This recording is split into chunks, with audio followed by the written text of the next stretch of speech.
Folks, welcome to this week's A Sportsman's Life. We are down here at Cedar Creek Lake with my buddies Jacob and Jason Barber. And what we're going to concentrate on, Jason's got his hand full of shad.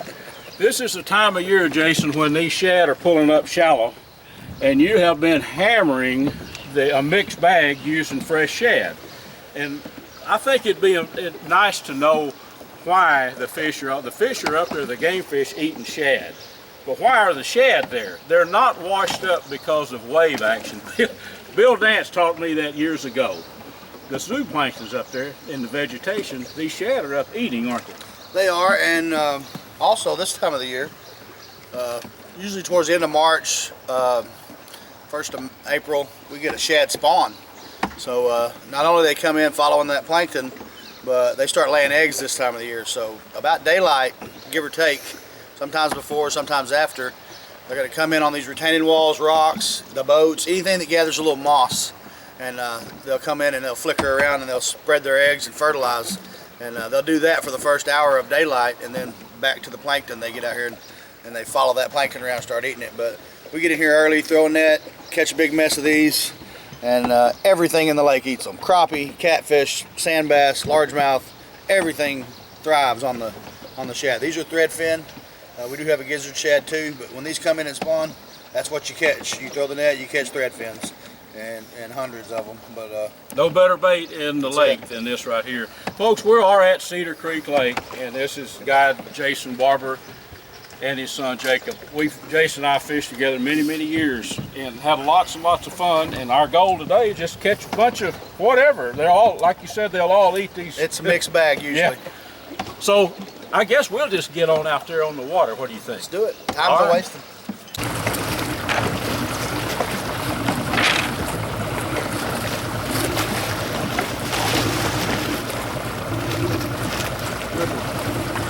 Good.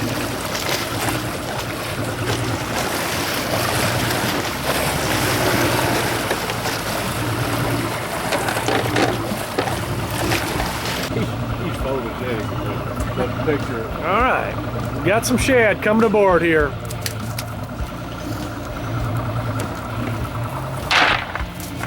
And a drum.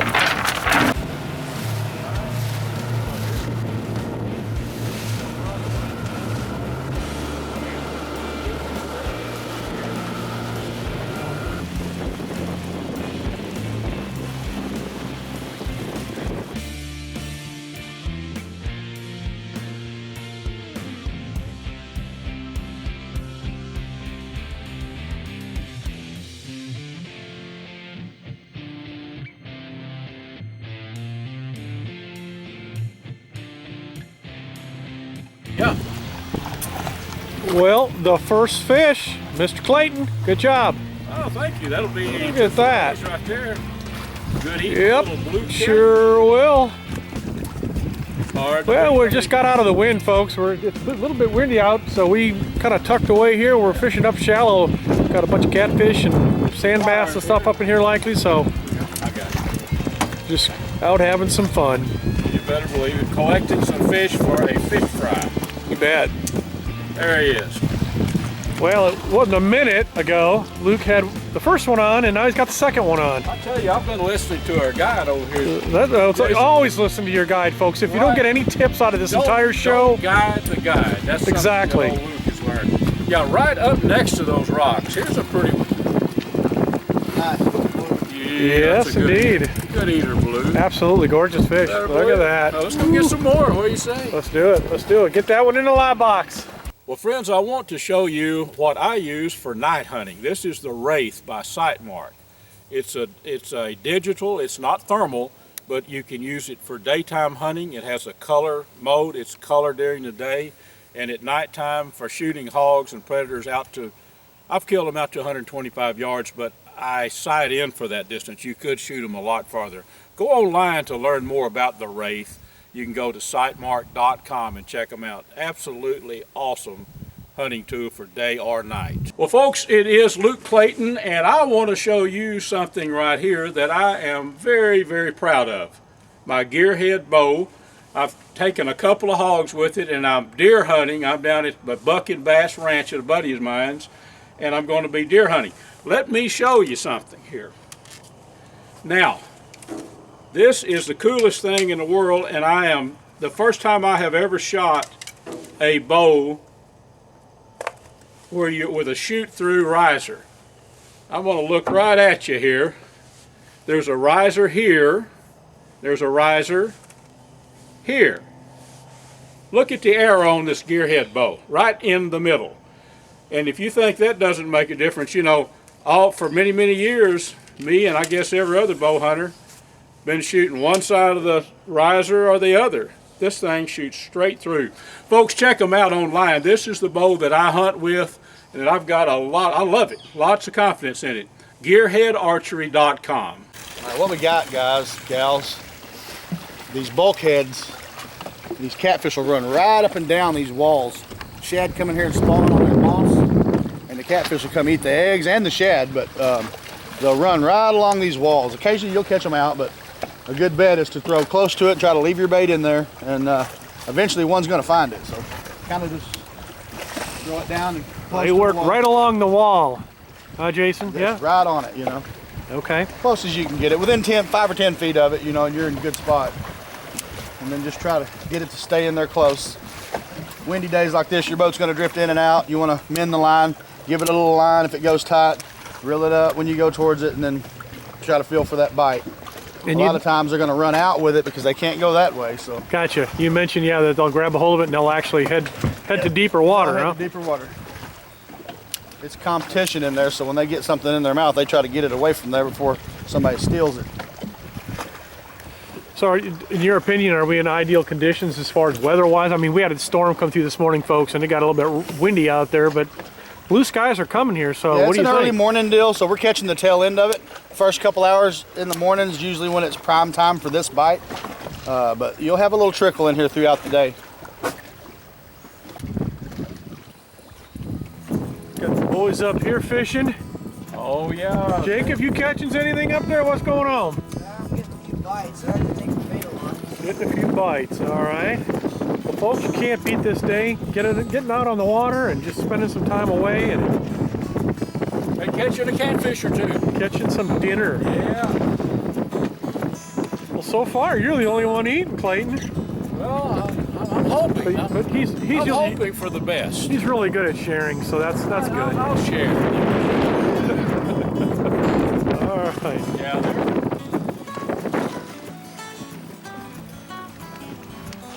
As you can see, folks, the sky is blue. Earlier today, boy, we had some thunder boomies come through. It's gotten kind of nice out here, so, well, back to fishing. Okay. All right, we're back in business here. I think that's the I believe biggest Jacob's got one. and the biggest one of the morning. Yes, indeed. Way to go, buddy. Look at that. Well done. Add to the fish fry. What have we here? Is that a black drum?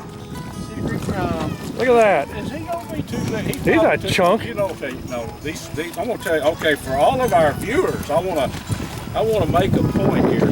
Now, I've never eaten. This is a freshwater drum. Okay. Well, the black, the drum down, the red drum on the coast, the redfish. Redfish. You know how good they are. And the black drum. And the black drum. Which looks identical to this, except they have a little vertical barring. This fish right here, folks, is as good eating as a catfish, as a sand bass. They're really, I've usually keep them about a little bit smaller than this. I've eaten a lot of smaller drum. We're gonna keep this one and we're gonna cook him. That's right. They get a bad rap. They really do. It's a drum. A drum is a drum is a drum. White meat, good white meat, I'm sure, right? Red drum, like you say, Jay. Black Very drum. similar. But folks, if you haven't filleted one of these, the meat is white, flavorful. Give it a go. All right, we're about to find out. Nice catch. Yeah. All right, back to fishing. He is running right at you, buddy. All right. We are having some fun. Look at that. Jacob's got him another fish. Another beautiful. Good fat one. That's a good one, yeah. You bet. Good catch. All right, Jacob.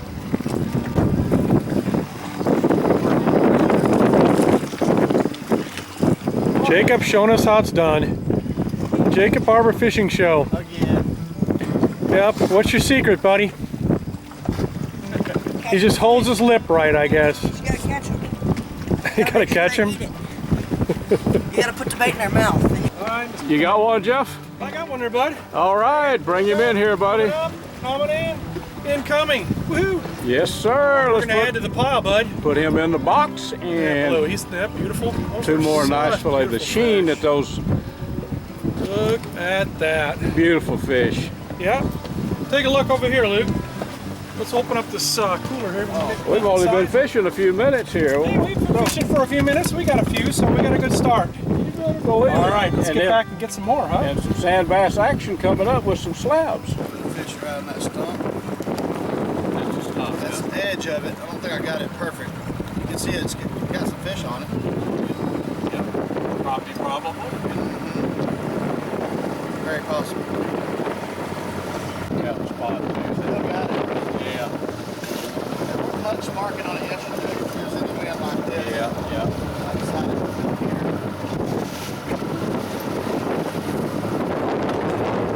My personal way of thinking, a lot of days color don't matter. Whatever you throw is going to get bit. On cloudy days, the chartreuse colors, you know, which this ain't a slab, it's a tail spinner. But you can see I'm out of chartreuse because we use it a lot on cloudy days. Gold also works on cloudy days. When the sun's out, you know, the chromes, black silver, blue silver, and then a lot of days just white. White works really good. So Jason, on the Jigging Spoons, how are you fishing these typically for our viewing audience so they can learn how to kind of do this stuff? All right. Most of the time, if you're really on the fish, on top of them, you're going to just drop it straight down. You're going to hit the bottom.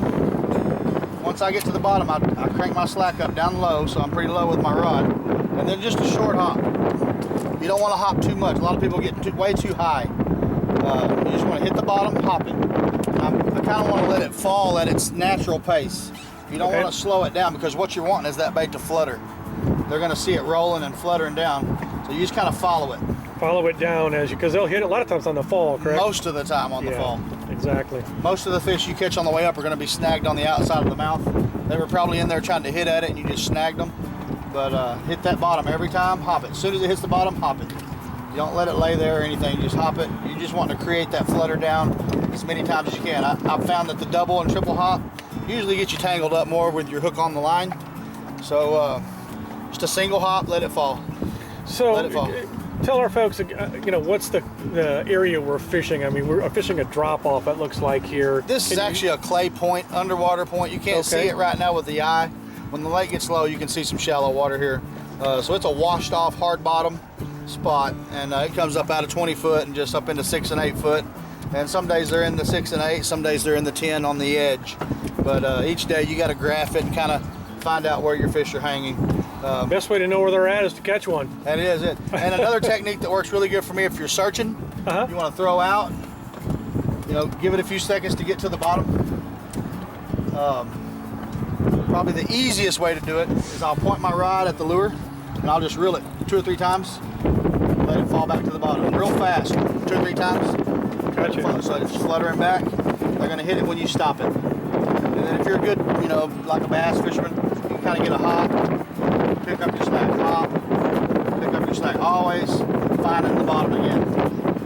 On certain days they'll come up busted, you can throw it out there and reel it in, you'll get a bite. If they're not on the top, you want to work your bait low. In the grand scheme of things, most of the time if you're reading fish on the graph, you can do just as good straight down as you can throwing it. So keep that in mind, just a hop and a fall, hop and a fall. And I've probably killed more fish with that bait than any live bait you can use. Yeah, it's quite amazing. A lot of people think, you know, you're out fishing like this, you got to have minnows, live bait. And if you're not fishing with these jigging spoons and this kind of stuff, this kind of fishing, sometimes you're missing the boat. I mean, you really are. Yeah. This can be a very, very productive way of catching fish.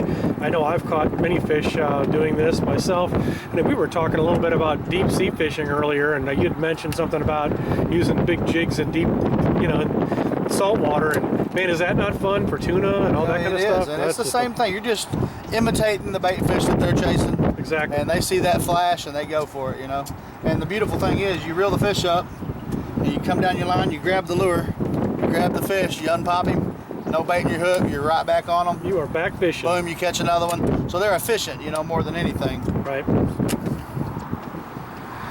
But All right, well, I can tell you one thing, I'm not going to catch any fish standing here holding the camera, so I guess I'll go back to fishing, folks. We'll be back. We're going to take a commercial break here, but we'll be back. And wait a minute, Luke got one? Nope. Thought he had one there. All right, well, let's take a commercial break. We'll be back, folks, on A Sportsman's Life. We're having a great time with the Barber boys out here on a beautiful, kind of a blustery, a little bit of a windy day, but Cedar Creek Lake, we're having a big time, so stay tuned. We'll be back. Folks, as an old outdoors writer, I have used lots of products. Smoking Tex electric smokers, the best smokers that you can find. This is Diz and this is Scott, my buddies. Diz, tell them how they can learn more about Smoking Tex. Yeah, obviously the number one source of information is going to be our website.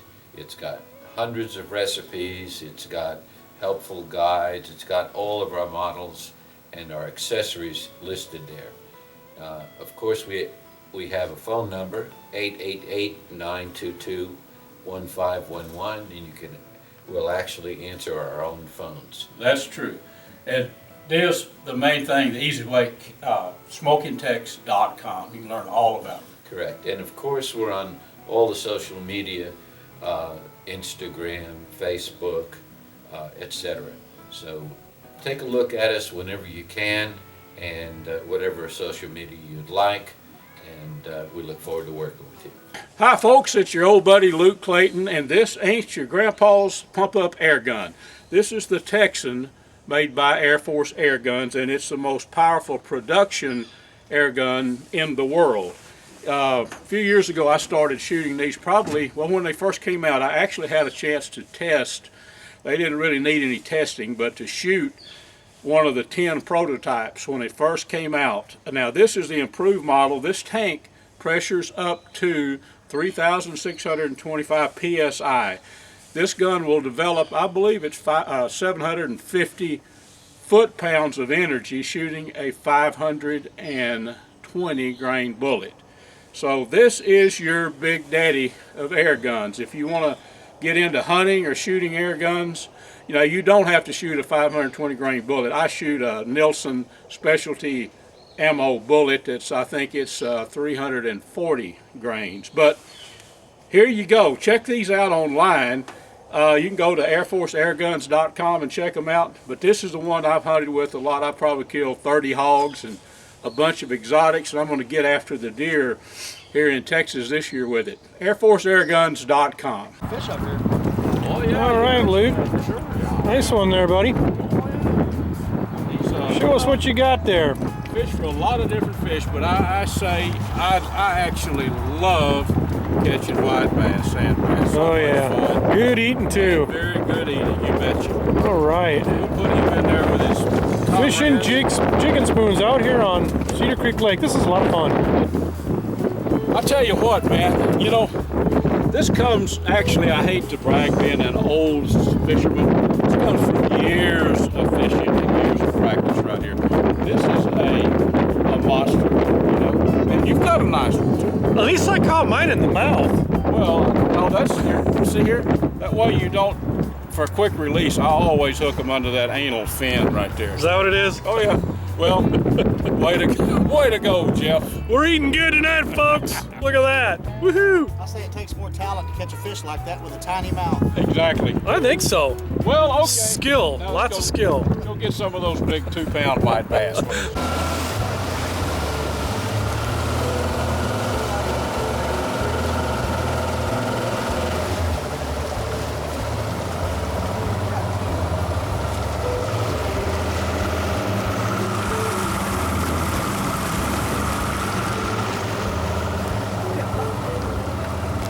Well, folks, this wraps us up, and we started off talking about fishing up shallow where the shad were, and we talked about a mixed bag with Jason, and by golly, that's what we got, wasn't it? A little of everything.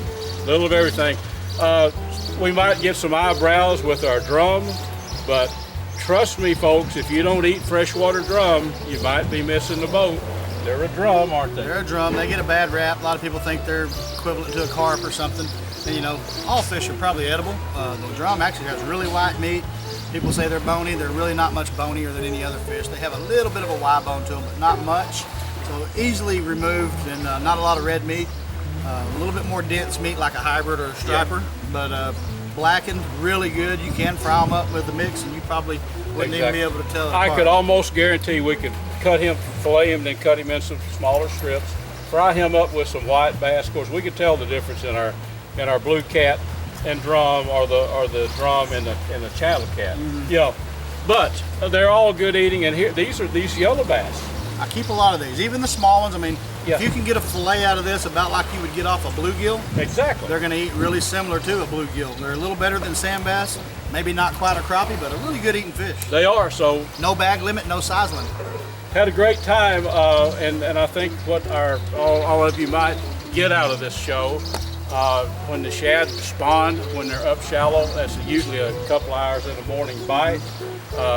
We had to start a little bit late. We caught a bunch of fish. We just wanted to catch some for Yeah, it would have the definitely been camera. better if we'd have got our daylight start. We had a storm, though. bad storm, and We did. that shut us down. But they were still all stacked up in there. So, you know, I mean, Cedar Creek Lake, that's one thing I've always thought of Cedar Creek as, Jason, is a lake that's got a mixed smorgasbord.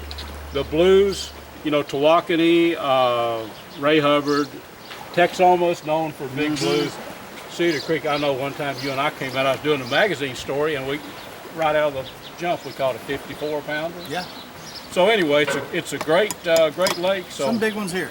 let's do this. Make sure people know how to reach you down here at Cedar Creek Lake and come out and catch fish with you. All right. Most people are on social media nowadays, so you go on Facebook. I have a page for my guide service, Kings Creek Adventures. We all got that cell phone in our pocket, 903-603-2047, 2047 there. You can find me there, and then website, www.kingscreekadventures.com. Jason, thank you a lot, buddy, for all the Appreciate it. fun. Always. Jeff behind the camera. Thank you, Jeff. Thank you, Jason. Yeah. Jacob over here. Jacob behind us. He's Yeah. half asleep over here on the picnic table. I think the fish wore him out or something. I I got don't know. That anchor work. That wraps us up, folks. Thanks for tuning in. We'll have another show for you next week, so remember to tune in.